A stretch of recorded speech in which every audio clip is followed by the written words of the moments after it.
Vamos a ver cuál es la diferencia del que es guiado por la carne o los que son guiados por el Espíritu.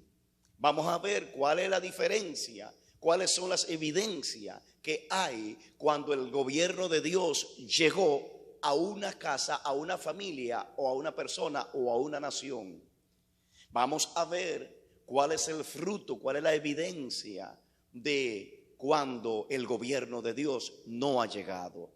Amén. Cuando el gobierno de Dios ha llegado a la vida de un hombre, en ese hombre tiene que verse la paciencia, tiene que verse el amor, tiene que brotar la benignidad, tiene que brotar el perdón. Donde está el gobierno de Dios, hay paz, aún en medio de la tormenta. Cuando el gobierno de Dios llegó a tu vida, en tu vida no va a haber malicia. Porque el gobierno, la palabra gobierno es que Dios viene y se adueña de ti. En cambio, cuando el gobierno no ha llegado, aleluya, entonces vemos los frutos, las evidencias que son la ira, que son el enojo, la mentira, el adulterio, la fornicación, borrachera, idolatría, santería. Donde está toda esa maldición, significa que el gobierno de Dios está ausente. Dios quiere gobernar tu vida, Dios quiere gobernar tu casa, Dios quiere gobernar tu familia, Dios quiere gobernar en tu empresa, Dios quiere gobernar en tu ciudad, en tu pueblo, en tu nación. Ese es el propósito, ese es el deseo de Dios. Pero sabes, la clave para que el gobierno de Dios sea establecido está en Hechos capítulo 3 en su versículo 19, que dice: así que arrepentido y convertido para que sean borrados vuestros pecados.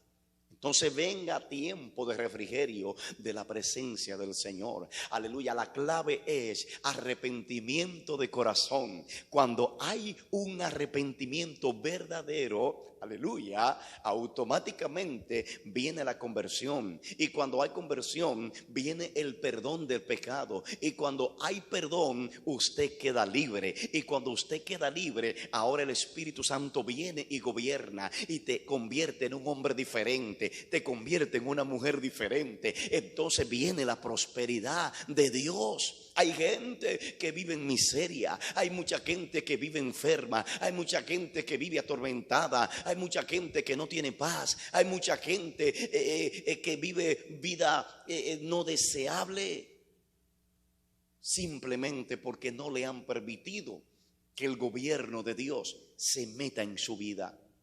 Y esa es una decisión. Usted me dirá: pastor, ¿y cómo lo hago? Sencillo, esa es una decisión personal.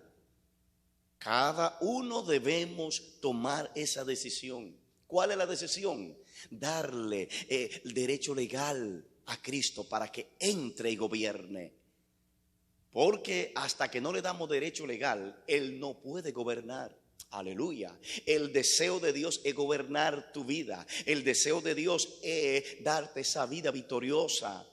Cristo dijo en Juan 10:10, porque el ladrón viene para matar, hurtar y destruir. Pero yo he venido, dice Cristo, yo he venido para que tengan vida y para que la tengan en abundancia. Dios tiene una vida maravillosa para usted. Dios tiene el milagro que usted necesita. Aleluya. Porque cuando Él gobierna, todo cambia. En el gobierno de Dios no hay lugar para la enfermedad. En el gobierno de Dios no hay lugar para la miseria. En el gobierno de Dios no hay lugar para el desasosiego. En el gobierno de Dios no hay lugar para la mentira. En el gobierno de Dios no hay lugar para la derrota, porque en Dios nunca se pierde. Y usted dirá: pastor, pero yo conozco personas que dicen que el reino ha llegado a ellos y viven vida vergonzosa, Déjenme decirle, el problema es, ¿sabe qué? Que nosotros, hablé de fruto, de evidencia, y el problema es que nosotros decimos con la palabra que el reino ha llegado, pero es que cuando el reino llega, Cristo dijo en una ocasión, si yo con el dedo, aleluya, de Dios echo fuera los demonios, eso significa que el reino ha llegado, gloria a Dios. El reino es evidencia, el reino es poder, el reino es gobierno. Aleluya. Hay mucha gente que cree que el gobierno de Dios está en ellos. No, por eso fue el deseo de Cristo. Cristo le dijo a sus discípulos, cuando oren, pidan al Padre que venga su reino. Aleluya. Es hora de pedir que venga su reino a mi vida. Es hora de pedirlo, decláralo, que venga el reino de Dios a mi vida y que se haga su voluntad en mi vida como se hace en el cielo. ¿Sabe? En una ocasión hay un testimonio, gloria al Señor, de aquel hombre llamado G.J. Ávila, que todos conocemos, aquel predicador terrible usado por Dios. Este joven se entregó al Señor, pasó el tiempo y cuenta el testimonio que le mataron a G.J. Ávila una de sus hijas. Y dice, gloria al Señor, ¿sabe qué pasó? Cuando él se dio cuenta de la noticia, él comenzó a orar. Señor, la salvaste. Señor, ¿qué pasó? Háblame. El Espíritu Santo, como él vivía una vida consagrada, le habló. Y él le dijo, Señor, gracias porque salvaste mi hija. Gracias. Ahora yo no quiero. Él se dio cuenta que al que mató a su hija, lo condenaron a cadena de muerte, a pena de muerte. Pero él comenzó a orar y G.J. Ávila dijo, no es posible que este hombre se vaya sin Cristo de este mundo. Yo no voy a permitir, Señor, no permita que este joven se vaya de esta tierra sin ti.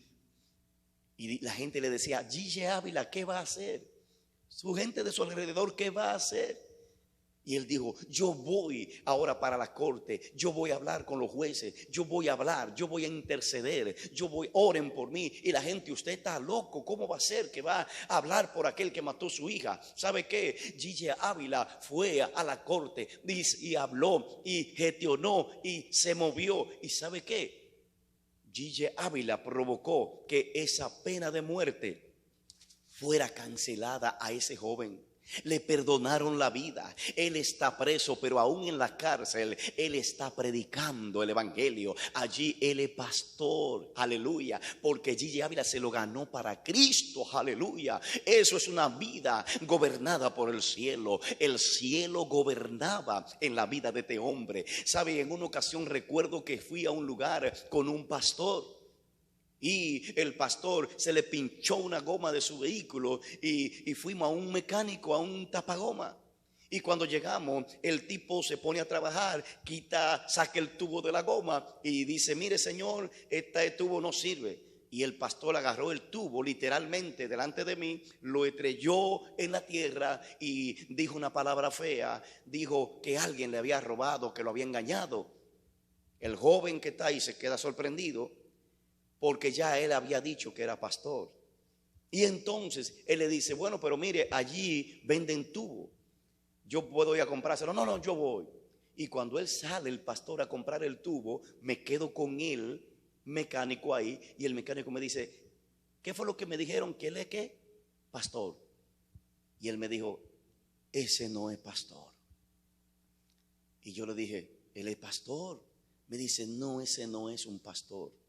Un pastor es el que tenemos aquí en este pueblo. Ese pastor, un tipo le robó 2 atados de varilla mientras él estaba fuera del país. Y me dice él, y mientras este hombre, él estaba en el país, lo agarraron preso. Pero cuando lo agarraron preso, él vino de los Estados Unidos. ¿Y sabe lo que hizo? Él fue a la policía y dijo, perdónenlo, él me ha robado, pero yo lo perdono. Eso es evidencia de que el gobierno de Dios ha llegado a una vida. Si no hay perdón, si no hay amor, porque cuando el gobierno de Dios llega, yo tengo que tratar a los demás como yo quiero que me traten a mí. Yo tengo que amar a mi prójimo por encima de mis sentimientos, por encima de lo que yo creo, por encima de lo que yo pienso, por encima de lo que yo veo. Ya no vivo yo, dijo el apóstol Pablo, vive Cristo en mí. Cuando el gobierno de Dios llega, ya nosotros dejamos de hacer lo que queremos hacer. Cuando el gobierno de Dios llega a un hombre, ya el hombre es cambiado. Por eso es gloria al Señor que Dios le dice a Isaías: Isaías, mira, ve donde el alfarero, para que vaya a verlo, y allí te voy a mostrar algo. Y cuando Isaías va donde el alfarero, dice la palabra que él ve al alfarero trabajando con el envase.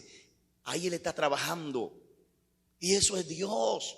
Cuando el gobierno de Dios es establecido, aleluya, en nuestra vida, es porque ya el alfarero trabajó, es porque ya el alfarero es el que gobierna. Dice que él veía la vasija que estaba terminada, pero de repente el alfarero la dejaba caer y la vasija se rompía y volvía y la unía el alfarero y la ponía hermosa. Gloria a Dios. Si quiere ser un instrumento de bendición, debes permitirle que el gobierno de Dios llegue a tu vida. Porque cuando el gobierno de Dios está, ya no vivimos nosotros, ya no buscamos nuestros propios intereses, ya no vamos detrás del dinero, ya no amamos la fama. El que tiene el gobierno de Dios en su vida ya no vive para lo que diga el mundo, ya no vive para lo que diga él, ahora vive para agradar a Dios. Aleluya. Eso fue lo que pasó con el apóstol Pedro cuando el Espíritu Santo vino sobre él. Eso fue lo que pasó con aquel hombre llamado Elías. Eso fue lo que pasó con Eliseo. Eso fue lo que pasó con Moisés. Eso fue lo que pasó con Josué. Eso fue lo que pasó con el apóstol Pablo y con todos aquellos. Juan dijo en una ocasión: es tiempo de que yo mengüe. A Juan le dijeron: ¿sabes? El hombre que tú bautizaste está bautizando muchos discípulos. Se referían a Jesús. Pero Juan dijo: es hora de que yo mengüe para que él crezca. Iglesia, es hora de que nosotros menguemos para que Cristo crezca en nosotros, porque el gobierno de Dios debe ser establecido en nosotros. ¿Sabe por qué? Porque usted y yo lo necesitamos. Somos usted y yo los beneficiados. Somos usted y yo los bendecidos. Somos usted y yo, aleluya, lo que ganamos cuando el gobierno de Dios es establecido en nuestra vida. Así que